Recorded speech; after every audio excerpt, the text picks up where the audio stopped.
Hai semua, Assalamualaikum. Kembali lagi kita di channel Mr. Tutorial. Okey, ada satu permintaan daripada subscriber kami minta, "Salam bang, tolong buat video cara tukar limit transfer bank rakyat bang. Terima kasih." Jadi untuk video kali ini kami ingin kongsikan cara untuk tukar limit transfer bank rakyat melalui aplikasi iRakyat. So jika anda nak tahu caranya, jom tonton video ini sampai habis. Tapi sebelum tu jangan lupa subscribe dan tekan button loceng sebagai tanda sokongan anda kepada kami.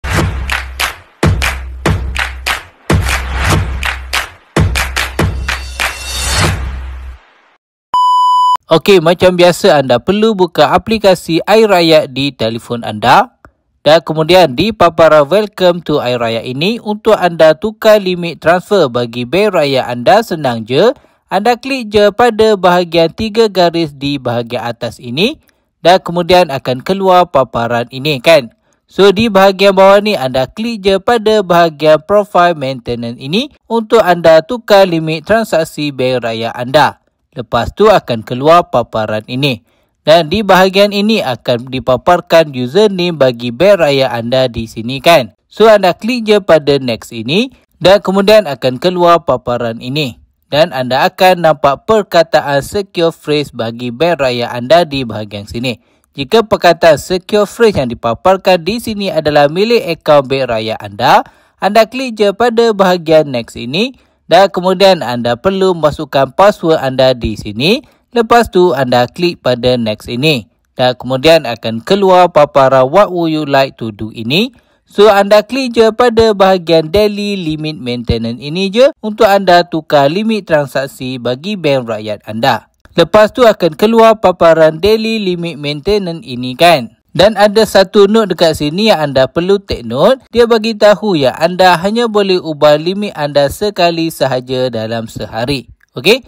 Dan perlu diingatkan yang anda perlu tunggu 12 jam baru anda boleh guna limit baru yang anda tukarkan itu. So anda kena tunggu 12 jam baru anda boleh guna limit baru yang anda setkan itu. Dan di bahagian bawah ni anda akan nampak semua limit bagi semua jenis transaksi bank rakyat anda. Okey? So jom kita cuba ubah limit bagi transaksi duit now transfer ini. Anda klik je di sini dan akan keluar paparan senarai limit di bahagian bawah ni.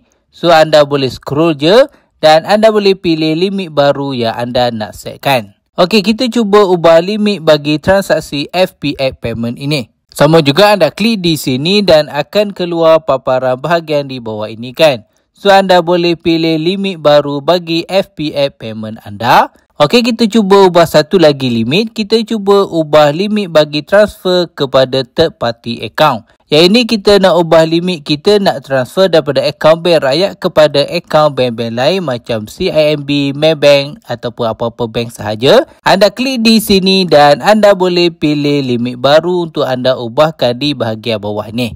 Okey, lepas semua dah siap, anda klik je pada bahagian confirm and request TAC ini sahaja.